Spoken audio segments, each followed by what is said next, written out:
Olá, tudo bem com vocês? Sejam muito bem-vindos, muito bem-vindas ao Catequese em Cristo. Estamos aqui no encontro 24 e temos hoje um tema maravilhoso para ser trabalhado, a Santíssima Trindade, um Deus uno e trino ao mesmo tempo. Eu sou Maurício, estamos aqui juntos nessa jornada catequética e já de início desejo que a paz do Senhor Jesus Cristo esteja no seu coração, esteja na sua mente, na sua alma e de toda a sua família. E que Maria Santíssima derrame também todo o seu amor misericordioso e interceda por você naquilo que você necessitar. Como é que vocês estão? Tudo bem por aí? Olha só, uma grande caminhada nós estamos trilhando já no encontro número 24 e um tema maravilhoso, um tema que é base fundamental da nossa catequese, base fundamental da cristandade católica espalhada por todo o mundo ao longo dos séculos. Vamos lá? Vamos entender então o que a Santíssima Trindade tem de maravilhoso para nos envolver ainda mais a Deus, Jesus, Espírito Santo. Vocês sabem, né? Não preciso aqui reforçar, eu sempre vou na essência das palavras para a gente compreender lá da raiz. Então vamos entender que Trindade é mais uma palavra da nossa catequese que vem do latim, Trinitas. Trindade é a crença de que Deus existe em três pessoas, uno e trino, Pai, Filho Jesus e o Espírito Santo. Então, Trinitas ou Trindade é uma característica, é a essência de você compreender três coisas em apenas uma. Isso é Trindade. E é por isso que a Igreja Católica se utiliza dessa nomenclatura para expressar as formas como Deus se manifesta a nós. Olha só, então aqui nós temos um triângulo que nos ajuda a entender. Vocês estão vendo aí que ele está piscando, né? E ele nos ajuda a ter essa compreensão mais profunda. Então a Santíssima Trindade, de uma maneira bem especial, bem profunda, são as maneiras, as formas como Deus se manifesta a seu povo ao longo da história. E nós temos aqui uma representação muito interessante. O Pai não é o Filho não é o Espírito Santo não é o Pai. Ou seja, são três pessoas singulares que representam Deus. O Pai é o Pai, o Filho é Jesus e o Espírito Santo é a sua força salvífica presente no meio de nós. Todos eles expressam, representam Deus. É assim que Deus se manifesta a seu povo ao longo da história. Por isso chamamos de Santíssima Trindade. E é claro que nós vamos nos aprofundar ainda mais nesse entendimento. Tem aqui algumas informações bem bacanas. A primeira delas são as indicações bíblicas, e a gente vai perceber que a Santíssima Trindade não é expressa, ela não é apresentada apenas no Novo Testamento, que é o ambiente bíblico que já considera Jesus encarnado no meio de nós. A gente vai ver também que já há indicações da Santíssima Trindade lá no Antigo Testamento. Olha aqui, ó, especialmente em Isaías. Então vamos ver algumas indicações bíblicas necessárias para nos auxiliar no melhor entendimento da Santíssima Trindade.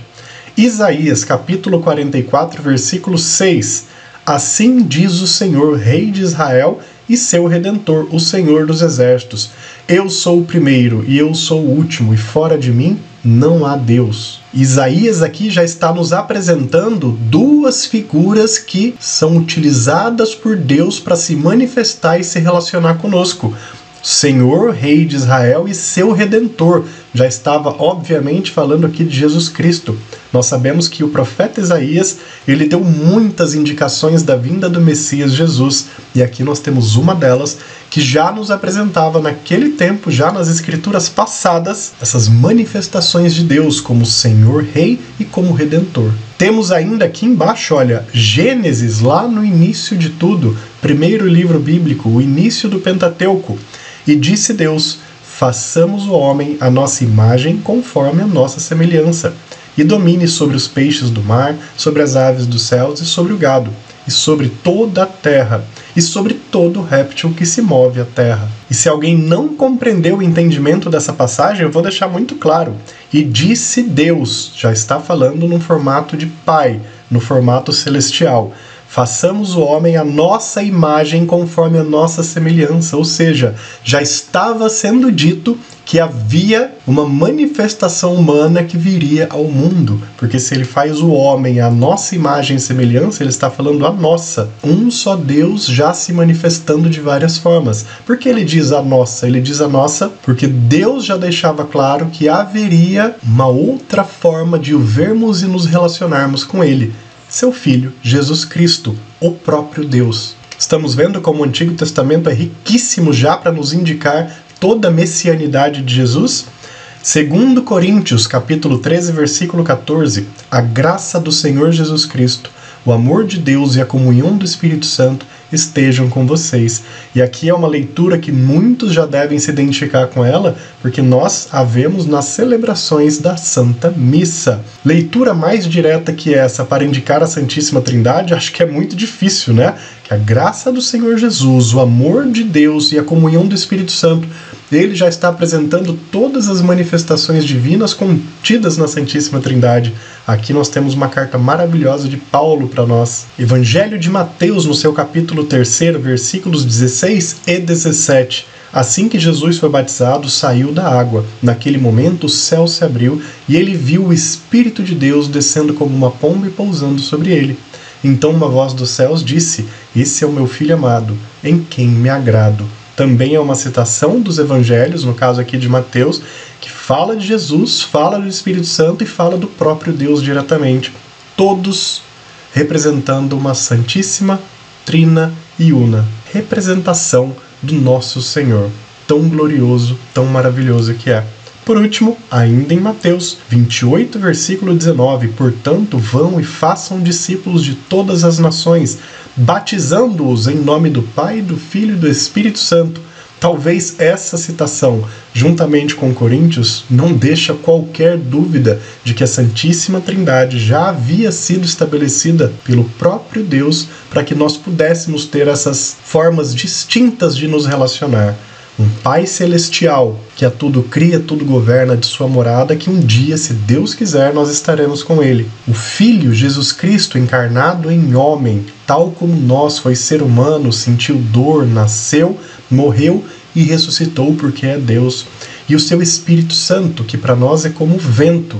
Nós sentimos a sua presença, nós vemos as obras que o vento promove, mas nós não enxergamos visivelmente. Ele está no meio de nós. A Santíssima Trindade, apresentada em vários momentos bíblicos, em várias etapas, em várias partes da Bíblia, desde o início até o final, até os Evangelhos já no Novo Testamento. E claro, a nossa querida Santa Igreja Católica, ela transformou todos esses conhecimentos num dogma, ou seja, num conjunto de entendimentos para que fosse estabelecido como uma regra para que as comunidades possam praticá-la e compreendê-la da maneira correta. Se a Igreja Católica ela não transforma os conhecimentos, as práticas, os ritos em dogma, tudo acaba ficando muito aberto, muito solto. E aí cada comunidade, cada igreja iria ter as suas próprias interpretações, como acontece em outras religiões. Por isso que nós temos dogmas na Igreja Católica, nós temos um conjunto de explicações muito bem orientadas, através dos documentos oficiais da Santa Igreja. E o dogma trinitário ele é muito antigo, nós vamos aqui compreender como esse dogma da Santíssima Trindade foi estabelecido, para que hoje, eternamente, a Santíssima Trindade esteja viva no meio de nós, participando da nossa vida e nós, claro, vivendo a Santíssima Trindade em nossas celebrações. Para os apóstolos, especialmente após o Pentecostes, que é a descida do Espírito Santo, a Trindade já era uma realidade compreendida e vivida na evangelização.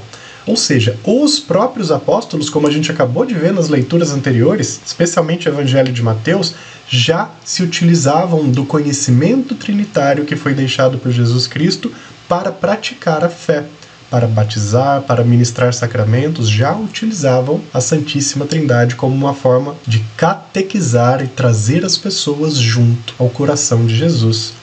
Com o crescimento e a institucionalização da igreja, né, a gente sabe que a igreja, conforme os anos passaram, ela foi crescendo tanto que ela precisou de uma organização, então ela acabou virando uma grande empresa, a maior empresa do mundo, diga-se de passagem. O conceito trinitário passou por um processo de formalização, como eu estava explicando, né, ele passou por um processo de transformação em um dogma oficial, para que não houvessem interpretações contrárias, difusas, diferentes, para que fosse estabelecido e mantido aquilo que o próprio Jesus nos ensinou. E para que isso acontecesse, nós tivemos dois momentos muito especiais. No primeiro concílio de Nicéia, em 325 d.C., a gente já falou algumas vezes desse concílio, de tão importante que ele foi, o tema foi integrado às discussões para o fortalecimento da fé. sob influência ariana. E se depois vocês quiserem estudar essas influências arianas, eram teorias que tentavam descentralizar um pouco a divindade de Jesus Cristo. Olha o que a gente já viveu, infelizmente, na história da igreja. Haviam algumas correntes dentro da igreja, chamadas arianas, que elas tentavam separar a divindade de Jesus Cristo, né? Como se Jesus Cristo fosse apenas um filho enviado por Deus, mas que não fosse necessariamente Deus. Então, sob essa influência ariana, eles integram a Santíssima Trindade, que já era uma prática lá dos apóstolos da igreja primitiva, mas eles integram aqui. Neste momento não houve um consenso. Assim como nesse concílio, não houve muito consenso de nada, tá bom? Só que alguns anos depois, aproximadamente aí, 60 anos depois, 50 e poucos anos depois, em 381 d.C., houve o primeiro concílio de Constantinopla, e a gente falou muito desse concílio. Foi o período, inclusive, do imperador Teodósio, né, que institui o catolicismo, o cristianismo, como a religião oficial do império. Foi nesse momento. E é aqui que houve uma posição formal da igreja que instituiu o dogma e o expressou no credo que nós temos até hoje, que é o credo niceno constantinopolitano. Um nome grande, complicado, mas que nós já vimos em outros encontros. O credo niceno constantinopolitano é a reunião de todas as crenças principais do catolicismo. É aquele creio que nós rezamos mais longo nas missas, você aí deve estar se lembrando, né? Em alguns países, inclusive, só se reza esse credo, o mais completo. No Brasil, na maioria das celebrações, como nós temos celebrações às vezes mais extensas do que outros lugares do mundo, é muito comum a gente praticar um resumo do creio. Mas o credo niceno-constantinopolitano é aquele bem grandão, que reúne tudo que nós acreditamos. E nele foi estabelecido a Santíssima Trindade. É a expressão de Deus em forma trina e una ao mesmo tempo. Que maravilhoso, né? A nossa igreja preparando todas as explicações de forma muito particular. E aqui nós temos um símbolo oficial da Santíssima Trindade, que é utilizado pela Igreja Católica e que também está presente em muitas igrejas e catedrais pelo mundo todo. Santíssima Trindade, o Cordeiro imolado, o Espírito Santo e as mãos de Deus Criador.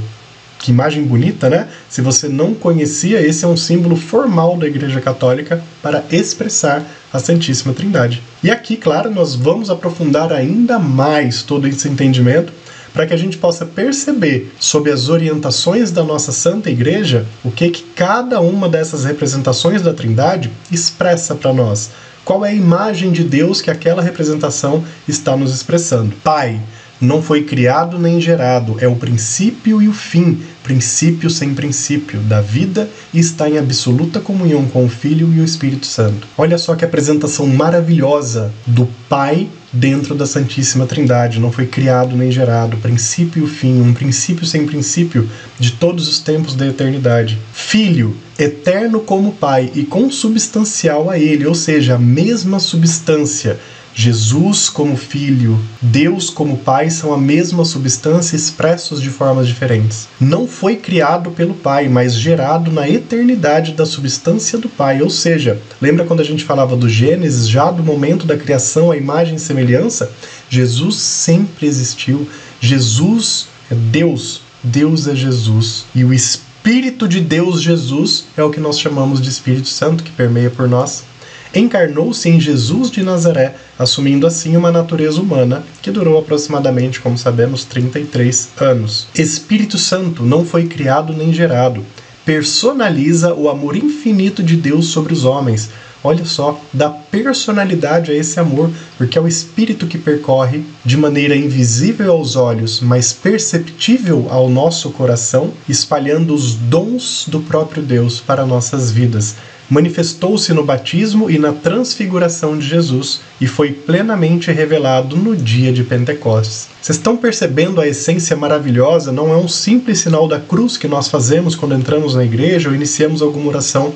Nós estamos, a cada vez que repetimos a Santíssima Trindade, relembrando e nos unindo às três formas como Deus se representa e se relaciona conosco. Pai Criador, Filho Redentor e ao seu Espírito Santo eterno e perpétuo, que está dentro de você, dentro de mim. Coisa maravilhosa, né? Não é espetacular o dogma e a compreensão da nossa Santa Igreja Católica nos apresentando tantos elementos lindos, perfeitos e divinos para auxiliar o nosso crescimento espiritual, aumentar a nossa fé e nos fazer um dia, se Deus permitir, chegar à sua morada celeste.